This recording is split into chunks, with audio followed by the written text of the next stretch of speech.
जो व्यक्ति इन साधनों को इस्तेमाल करना सीख लेता है अपनी इच्छा से, कुशलता से, वो स्वाभाविक रूप से एक असरदार मनुष्य बन जाएगा। इंसान एक संभावना है। आप इसे एक ऊंची संभावना बना सकते हैं। अगर ऐसा होना है तो हमें साधनों पर थोड़ी धार देने की जरूरत है।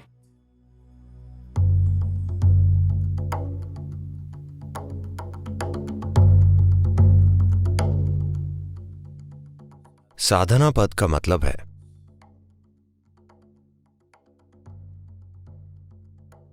साधन यानी उपकरण, पद यानी वो समय जब हम साधन तैयार करते हैं। हमारे पास कौन से औजार हैं? अगर आपका स्क्रू ढीला है तो शायद आप एक पेचकस या पाना लेकर चलें।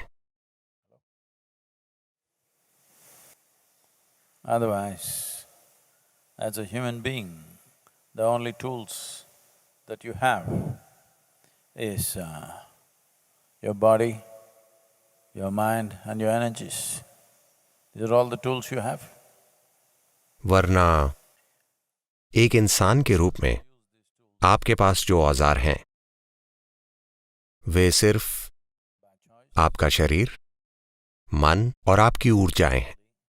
आपके पास यही साधन है। जो व्यक्ति इन साधनों का इस्तेमाल करना सीख लेता है अपनी इच्छा से, कुशलता से, वो स्वाभाविक रूप से एक असरदार मनुष्य बन जाएगा। जो व्यक्ति शरीर या मन या ऊर्जाओं का सचेतन और अच्छा उपयोग करना नहीं सीखते, वे हमेशा सोचेंगे दुनिया में नाइंसाफी है। ओह, दूसरे भाग्यशाली हैं। मैं उससे ज्यादा बुद्धिमान हूं, पर सभी उसका साथ देते हैं। हम हमेशा यही कहानियां सुनते हैं। आप अपने जीवन में असफल होकर कई कारण और फिलॉसफी बता सकते हैं, या आप एक सफल मनुष्य हो सकते हैं। बस यही दो तरीके हैं। बस यही विकल्प है। जिन्हें अपने आप में या दुनिया में सफलता नहीं मिलती, उन्हें हमेशा शिकायत होती है, मैं ऐसा इसलिए हो गया हूं क्योंकि मेरे पिता का बर्ताव मेरे साथ अच्छा नहीं था।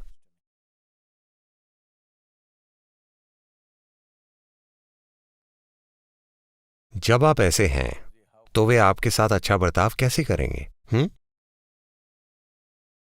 मैं आपके साथ कठोर होने की कोशिश नहीं कर रहा, पर अगर आप बचपन में ही शैतान और खराब हैं तो आपके पिता दोगुने कठोर और खराब होंगे। मैं उनकी उम्र के हिसाब से कह रहा हूं। हेलो, उन्होंने आपसे ज्यादा जीवन देखा है ना? हेलो, शायद जीवन ने उनको आपसे कहीं ज्यादा परेशान किया हो और उन्हें आपको भी झेलना पड़ा।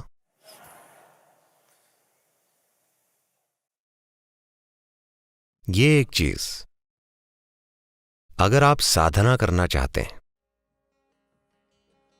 अगर आप अपने जीवन में इन तीन बुनियादी उपकरणों शरीर, मन और ऊर्जा का उपयोग करना चाहते हैं, तो सबसे पहली चीज हम आपके भीतर इसे उतार रहे हैं इनर इंजीनियरिंग के पहले दिन से ही, कि मेरे भीतर बाहर जो कुछ भी होता हो,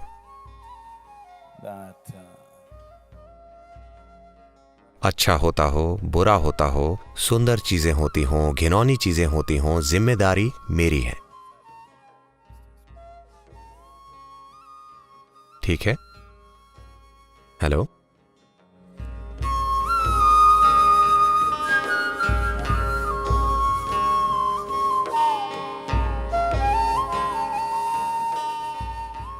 क्या आपने अपने भीतर यह समझ लिया है? अगर सफलता मिलती है तो वजह मैं हूं, अगर नहीं मिलती तो भी वजह मैं हूं। क्या आपने यह समझ लिया है? सद्गुरु, हमें लगा कि यह काम आप हमारे लिए करेंगे।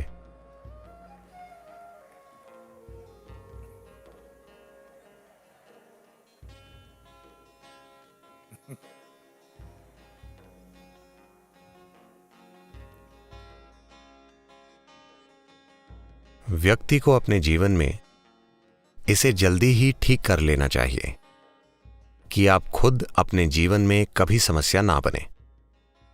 आपका शरीर, आपका मन, आपकी ऊर्जाएं कभी समस्या ना बने। बाहर कुछ समस्याएं होंगी, पर हम उन्हें संभाल सकते हैं अगर ये कोई समस्या ना हो।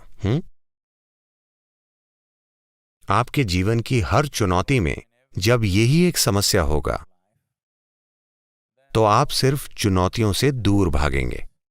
अगर आप चुनौतियों से भागेंगे तो जीवन की सभी संभावनाओं से चूक जाएंगे।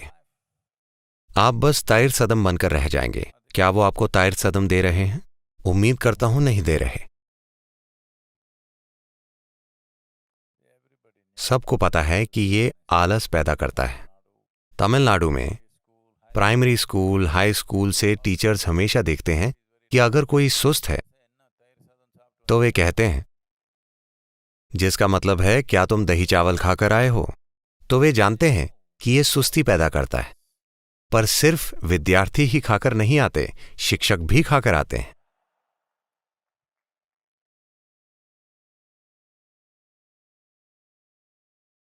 तो सुस्ती एक शानदार चीज है।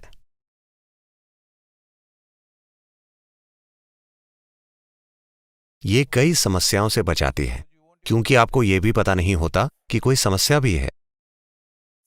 ये देखने के लिए थोड़ी बुद्धि चाहिए कि क्या गलत है। सब कुछ ठीक है। समस्याओं से मुक्त रहने के दो तरीके हैं। किसी ने कहा है, मुझे याद नहीं किसने, पर यह कहा है,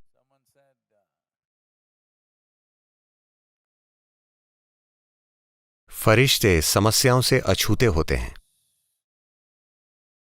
उनकी प्रतिभा के कारण, और जानवर समस्याओं से अछूते होते हैं प्रतिभा की कमी की वजह से।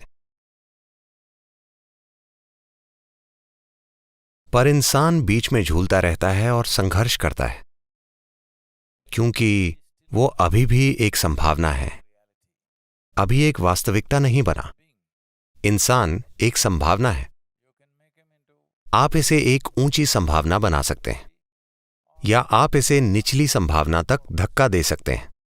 ये इस पर निर्भर करता है कि आप कितने अच्छे से अपने शरीर, मन और ऊर्जाओं का प्रयोग कर सकते हैं। क्या आप उनका प्रयोग करेंगे या क्या वे आपका उपयोग करेंगे? ये एक सवाल है। जब मैं कहता हूं कि वे आपका उपयोग करेंगे, तो बिना किसी पूर्व धारणा के, बिना लोगों को नीचा समझे, बस ध्यान से देखिए, लोगों के जीवन में क्या प्रतिबद्ध है।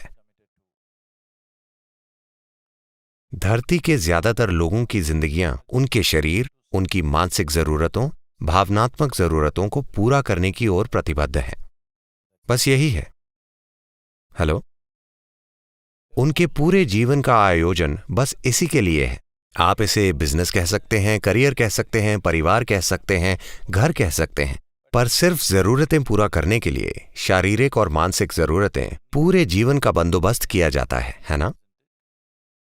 कृपया आप मुझे बताइए, मैं आपकी राय से चलूंगा। आपको मुझ पर विश्वास नहीं हो रहा। यह सही है।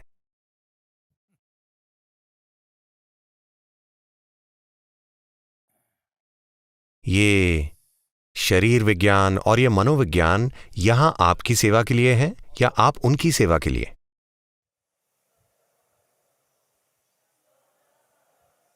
हाँ? वे हमारी सेवा के लिए हैं। But most human beings are serving them their entire life. पर ज्यादातर मनुष्य उनकी सेवा कर रहे हैं पूरी जिंदगी। नाश्ता खाते समय वे दोपहर के भोजन की योजना बना रहे होते हैं। दोपहर का भोजन करते समय वे रात के खाने की योजना बनाते हैं। तो बस खाने, मकान, सुरक्षा, एक दूसरे के प्रति भावनाओं की बातें होती हैं। वाकई पूरा जीवन बस शारीरिक और मानसिक जरूरतों के इर्द गिर्द घूमता है। इसे ही सामान्य जीवन कहा जाता है। तो मेरा इरादा है कि आप असामान्य हो जाएं, कि आप अपने शरीर और मन का उपयोग करके इस जीवन का विकास करें, जीवन को गुलाम ना बनाएं। अगर ऐसा होना है तो हमें साधनों पर थोड़ी धार देने की जरूरत है। नहीं तो सुबह 5 बजे शरीर कहता है बकवास, चुपचाप सो जाओ। मैंने सोचा जो लोग मरना चाहते हैं वे ऐसे होते हैं, पर जो लोग जीना चाहते हैं वो ऐसा क्यों करेंगे? हेलो, जो लोग मरना चाहते हैं वे अपनी आंखें बंद करेंगे। जो लोग जीना चाहते हैं उन्हें सूरज की पहली किरणें देखने के लिए उठ जाना चाहिए, इससे पहले कि किरणें धरती तक पहुंचे। आपको सबसे पहले सूरज की किरणों को देखना चाहिए, ना कि कीड़े मकोड़ों को, ना कि पक्षियों को, ना कि घास की पत्तियों को। आपको सूरज की किरणों को देखना चाहिए। रोज अगले 2 सप्ताह के लिए सूरज की पहली किरणें अपने शरीर पर पड़ने दीजिए और देखिए क्या होता है। आप एक बिल्कुल अलग जीवन जिएंगे।